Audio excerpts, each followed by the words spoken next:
The Capitol's west corridor was nearly silent when Lee Atwater noticed something lying on the floor, a blank voting card, untouched, unsigned, and far too clean to have been left by accident. A faint pencil mark cut across its lower corner, the kind used in committee rooms long before electronic tallies. No one else was in sight.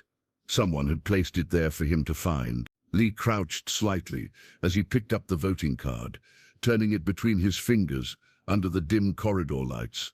The cardstock was crisp, edges unbent, too pristine for a place where papers were shuffled, folded and pocketed 100 times a day.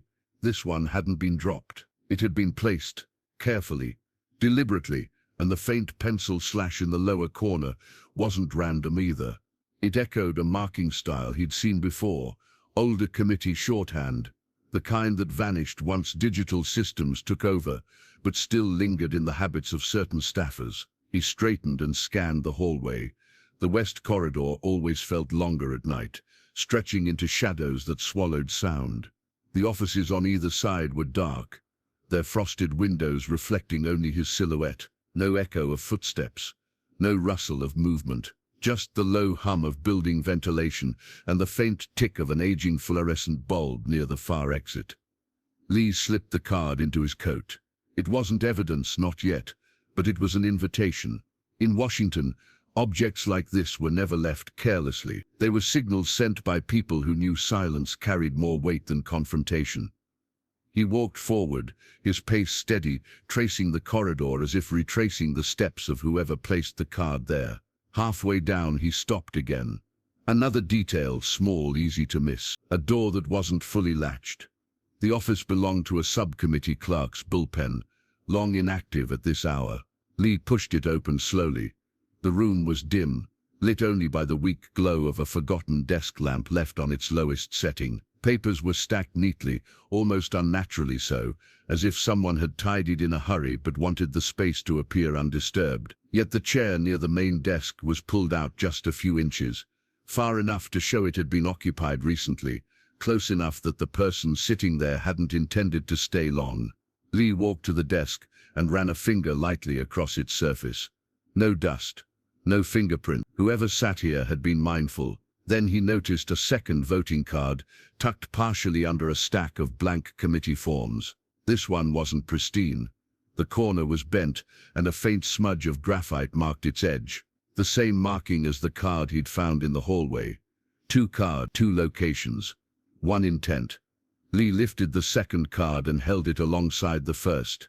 The pencil slashes matched, not similar, but identical in angle, pressure, and length. The mark wasn't a signature, it was a breadcrumb. Someone was mapping a path for him. He placed both cards on the desk and looked toward the back of the room, where an inner door stood slightly ajar. Not wide enough to reveal what was behind it, but enough to suggest someone had moved through quickly. He listened. No breathing, no footstep, but he could feel the residue of presence in the stale air. Someone had been here minutes earlier.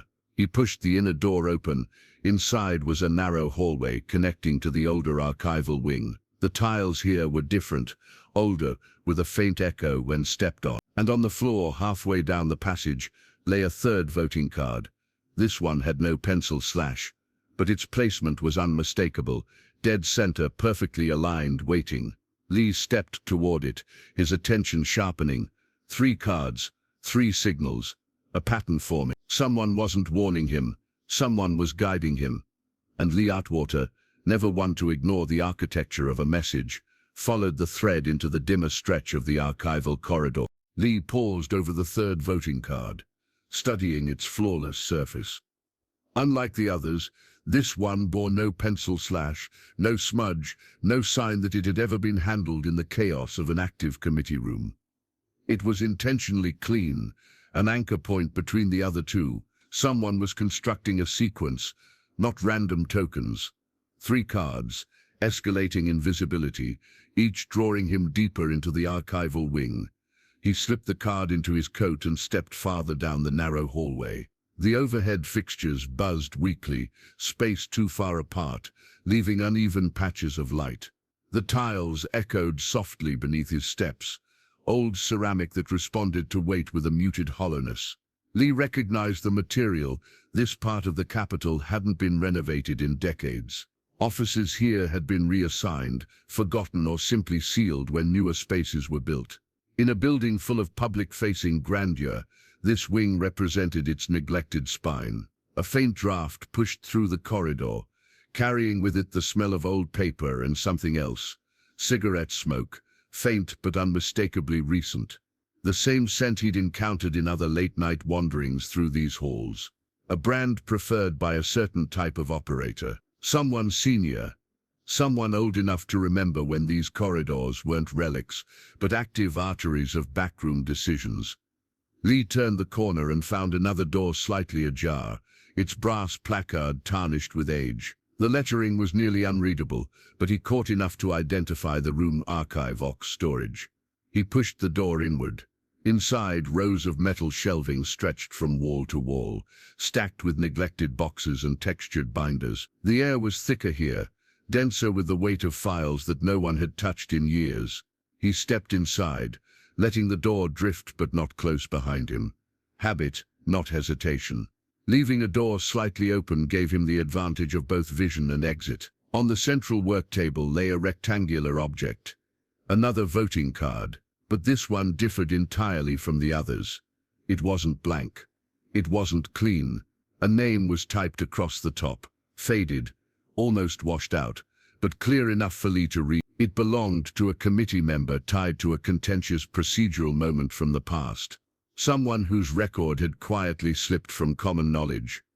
The pencil slash across this card was heavy, darker than on the other two.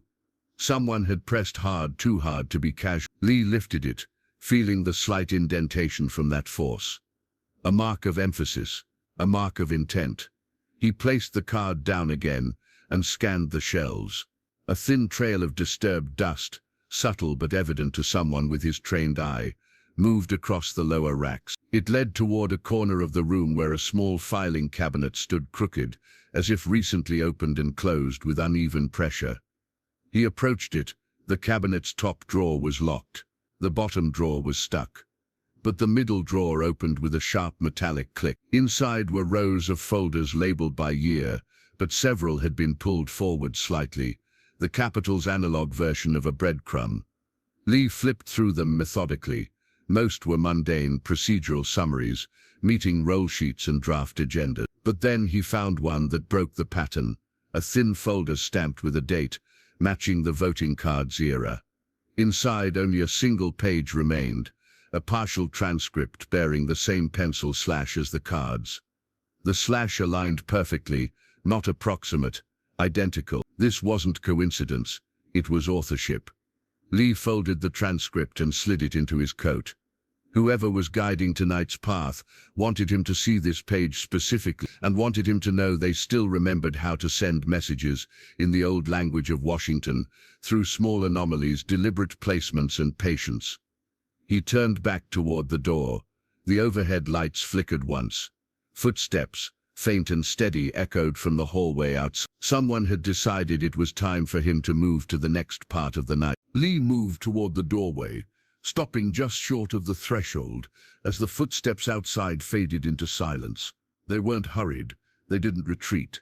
They simply shifted away like someone who had completed a task and no longer needed to remain within earshot. Whoever was ahead of him was confident in their pacing, leaving him space to catch up without letting him close the distance. As Lee stepped back into the corridor, he felt the temperature drop slightly. Older air flowed through this wing, pulled by a ventilation system rarely used during the day. The hum of machinery beneath the floor carried the quiet vibration of a building still awake, even if the people inside it weren't. The hallway stretched forward in a long, dim line. Far ahead, a single exit sign glowed red against the darkness, its reflection trembling on the polished floor. Lee walked toward it, his shoes making a soft, controlled rhythm.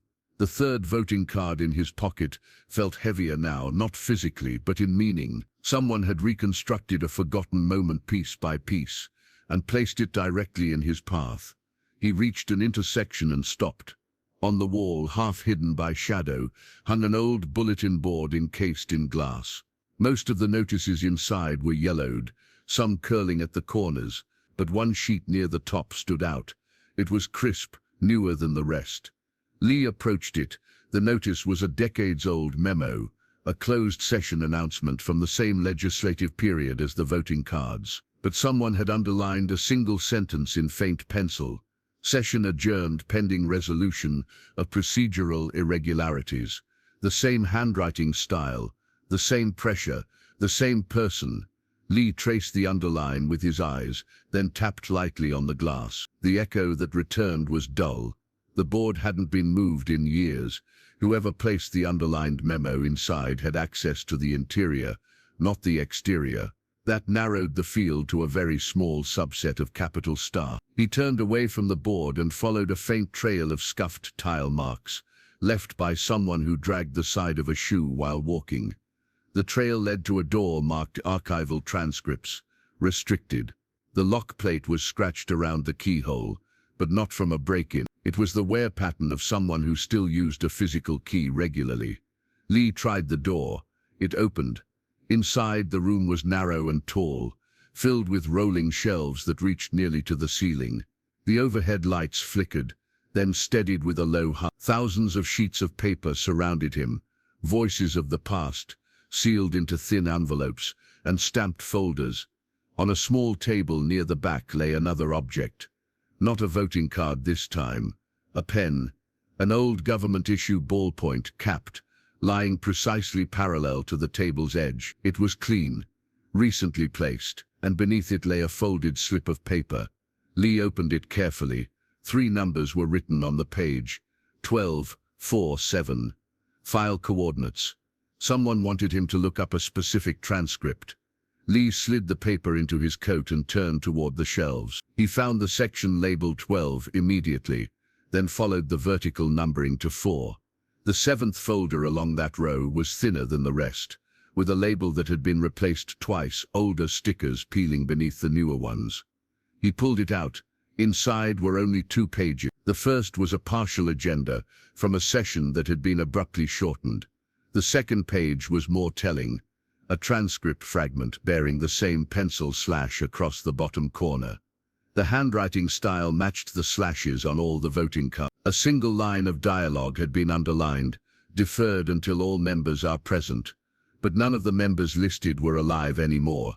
Whoever had underlined it knew that. Lee refolded the pages and held them at his side. A subtle noise drifted from the hallway, a soft click, like a door being eased shut. Not slammed, not forced, just shut. He walked back to the entrance of the room. The corridor beyond was empty. Someone had marked the next pivot point in the night, and Lee, steady as ever, understood the message. This wasn't a trail of clues. It was a quiet conversation, spoken in the old language of Washington, between people who knew how to let the past move without raising its voice. Lee stepped back into the corridor, the quiet of the archival wing settling around him like a weighted curtain. The documents in his coat: 3 voting cards, a torn transcript, a coded slip, formed a constellation that didn't yet reveal its shape. But the night had a rhythm, and whoever orchestrated it was guiding him with the patience of someone accustomed to long games. He walked toward the junction where the corridor branched into 2 narrower hallways. One led deeper into the older maintenance areas, where stray files and forgotten equipment collected dust. The other curved toward the committee reference rooms, spaces rarely used now, but once essential for policy aides pulling late hours. Lee chose the latter. As he stepped into the curved hall, the building's acoustics shifted. Sound carried differently here. Voices from decades ago still seemed suspended in the walls, absorbed into thick plaster and old oak frames. The dim overhead lights created a soft gradient along the floor, revealing a subtle irregularity, a faint line of dust disturbed in a smooth, continuous arc.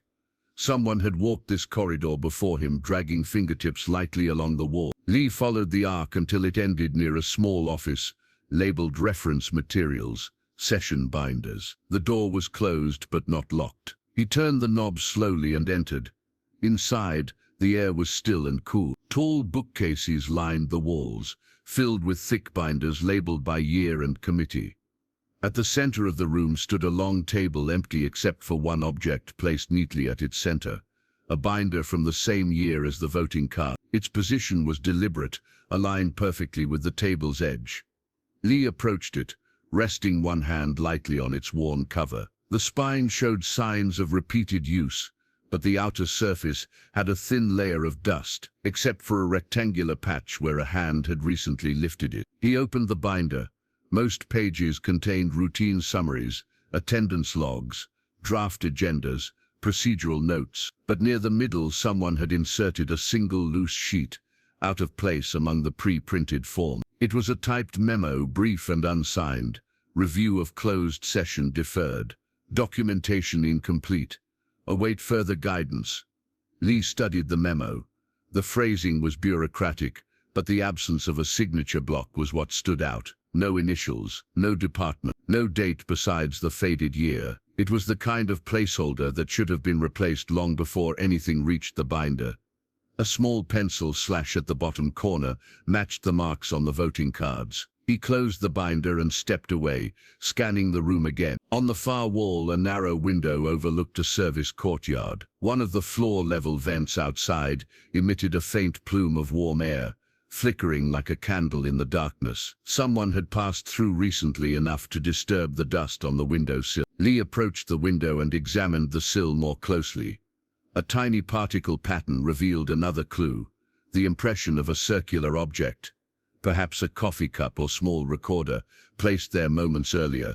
Whoever had left it behind had not stayed long. He turned from the window and walked back into the corridor.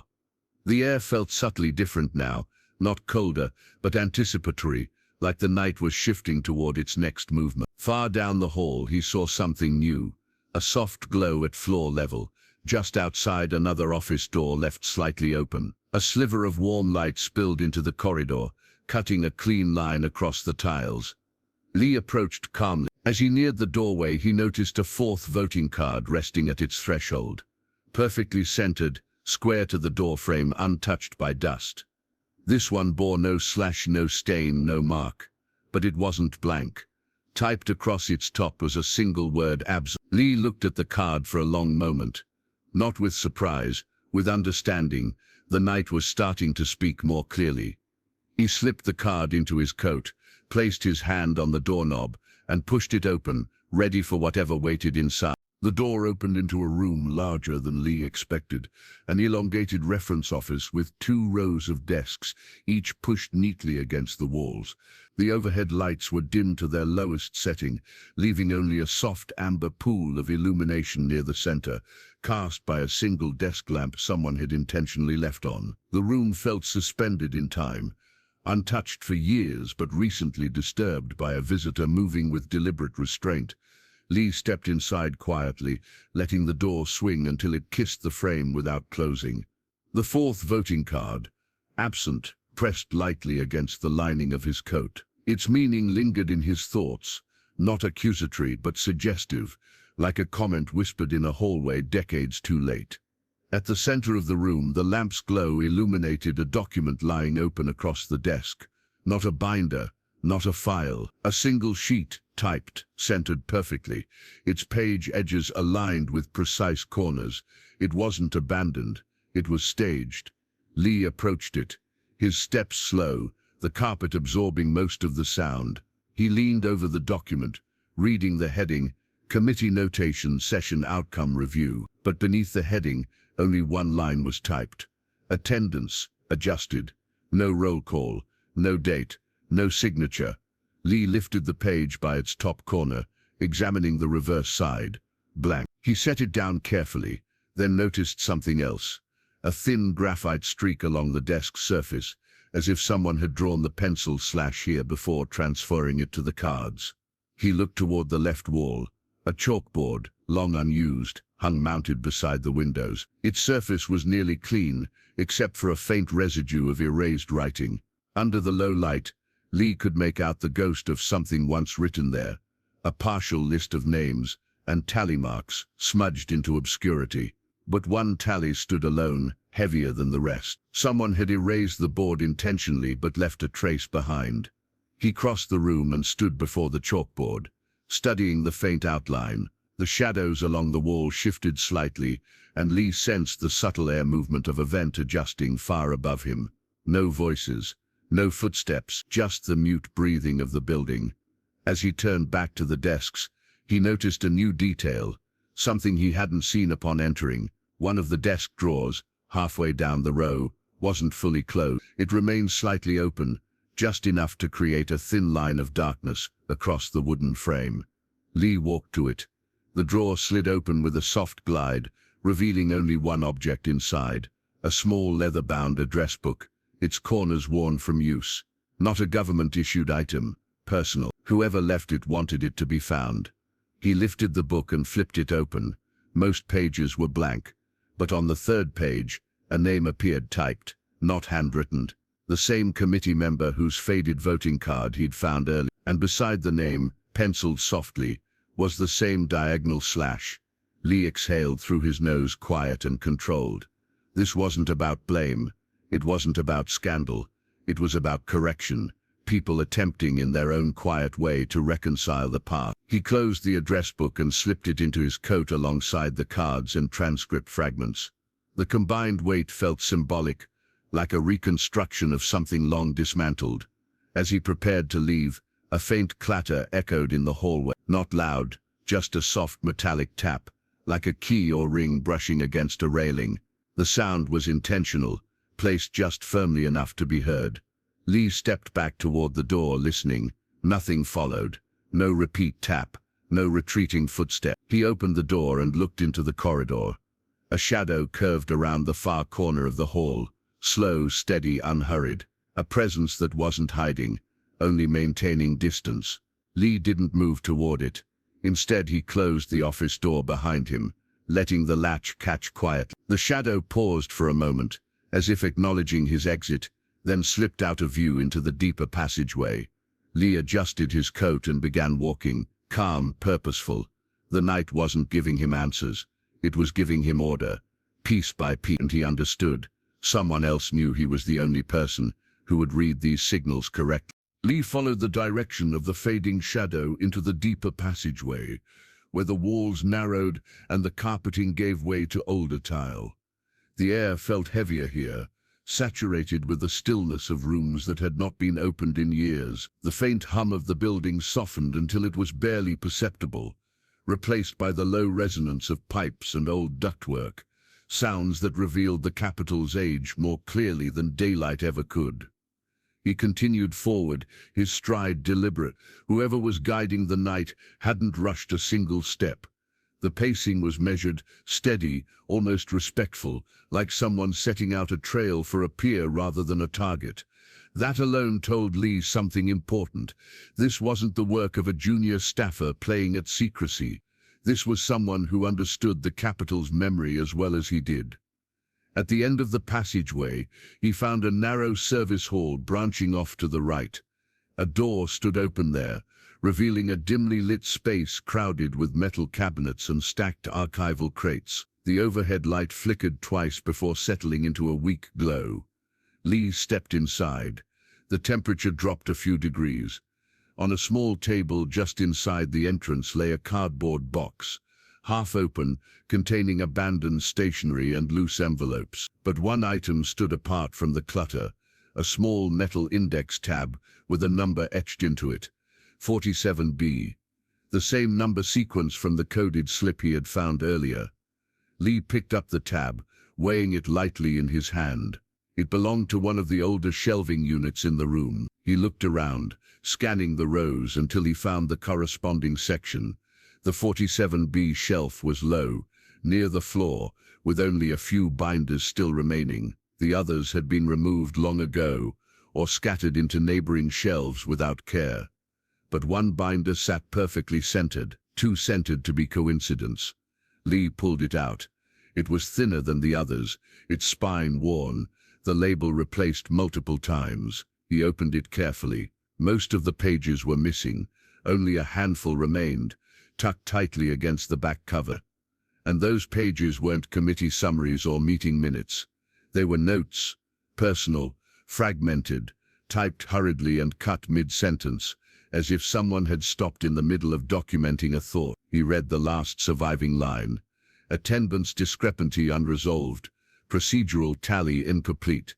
The phrasing matched the cryptic memo from the reference room. Someone had been tracking the same irregularity through multiple drafts, notes and forgotten binders, a thread stitched quietly across the years. As Lee closed the binder, a soft scraping noise echoed behind him. Not a footstep, not a door. The sound of a cabinet drawer sliding shut. Lee turned slightly, keeping his movement small. At the far end of the room, the cabinets were still. Nothing moved, but a narrow sliver of darkness between two shelving units shifted by a fraction of an inch, like someone adjusting their stance. He didn't approach. He didn't call out. He simply returned the binder to the shelf, placing it exactly as it had been left. The presence in the shadows remained still. Lee stepped backward once, twice, letting the room's silence settle. Whoever was there wasn't threatening him. They were confirming something, evaluating his reading of the night signals, verifying that he understood the intent behind the fragments. He walked toward the exit, leaving the faintly lit room behind him. As he crossed the threshold, he heard the cabinet drawer slide open again, this time without concealment. A message. The conversation wasn't over. Back in the corridor, the air felt warmer. The capital seemed to exhale again, as if relieved that the next stage of the night was finally underway. Lee adjusted his coat, steady and unhurried. Whoever was guiding tonight had stopped trying to stay invisible. They were now waiting for him to reach the place where the pattern converged, and Lee, patient and methodical, continued forward, ready for the next signal waiting in the dark. Lee walked deeper into the service wing, the narrow corridor guiding him toward a dull glow at the far end. The lights here were older halogen bulbs with a faint amber tint that created long shadows stretching across the floor. The air had the cool dryness of sealed rooms, carrying the scent of paper, old wiring, and time. Each step he took felt like descending further into a part of the capital that few remembered, and even fewer revisited. At the next junction he stopped. The corner ahead was illuminated by a single glowing fixture. Beneath it, taped neatly to the wall, was a small index card. Not a voting card. This one was smaller, the type used for quick notes during closed meetings. Lee peeled it from the wall. A single word was typed in the center: reconvene. No date, no session number, no initials, just the word itself, clean, centered, unmistakably intentional. Lee slipped the note into his coat and continued down the hall. The layout here was familiar in its architecture, but unfamiliar in feeling. It felt as though someone had resurrected an old protocol, guiding him through the procedural memory of an event that had never properly concluded. At the end of the hall stood a double door with frosted panes. One pane had a faint handprint smudged across its lower edge. The oils recently deposited, fresh enough to still reflect the corridor lights. Lee pushed one door open. Inside was a modest committee room, stripped of everything except a circular table and 6 aging chairs positioned with symmetrical precision. The table's surface was polished but untouched, except for a single object placed at its exact center. A vintage tally sheet, the kind used in the pre-digital era. Lee approached it carefully. The sheet contained a list of committee members' names, the same names referenced in the fragments he'd collected throughout the night. Beside each name was a blank box where a vote should have been marked, but the sheet was incomplete.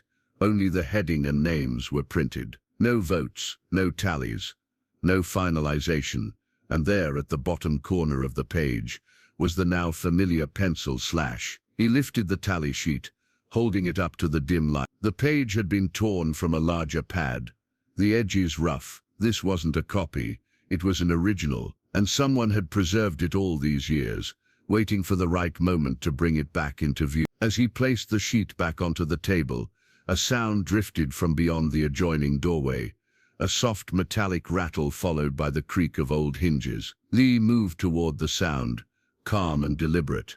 He pushed open the connecting door. The room beyond was darker, smaller, more confined. Rows of chairs faced a low dais, remnants of minor hearings once held here. The lights flickered once, then steadied, casting a thin sheen across the linoleum floor. At the far end of the room, something rested on the edge of the dais, a single file folder, standing upright as though someone had placed it there only moments ago. Lee walked toward it. The folder was old, its paper softened by time. Across the front, in faded type, was the title Session Summary, Attendance Review Draft. Lee opened it. Inside were only 2 pages. The first was blank, except for a printed header, but the second page was handwritten, a rarity in itself. The handwriting was steady but aged, the ink slightly feathered from time. It contained only 1 sentence, 1 vote unaccounted for. Lee read the sentence again slowly, then lowered the page. This was the heart of the night. Not corruption, not scandal, not conspiracy. A missing vote, a procedural gap no one had closed, an absence that someone after decades still believed mattered.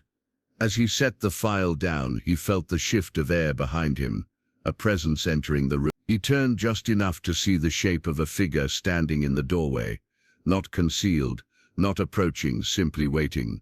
The night had reached its quiet convergence, and Lee knew the next signal would come not from another card or fragment, but from whoever had finally chosen to reveal themselves. The figure in the doorway didn't move.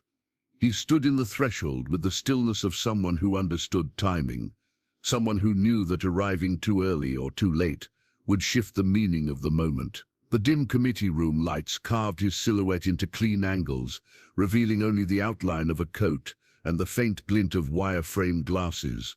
Nothing else. No expression, no gesture, just presence.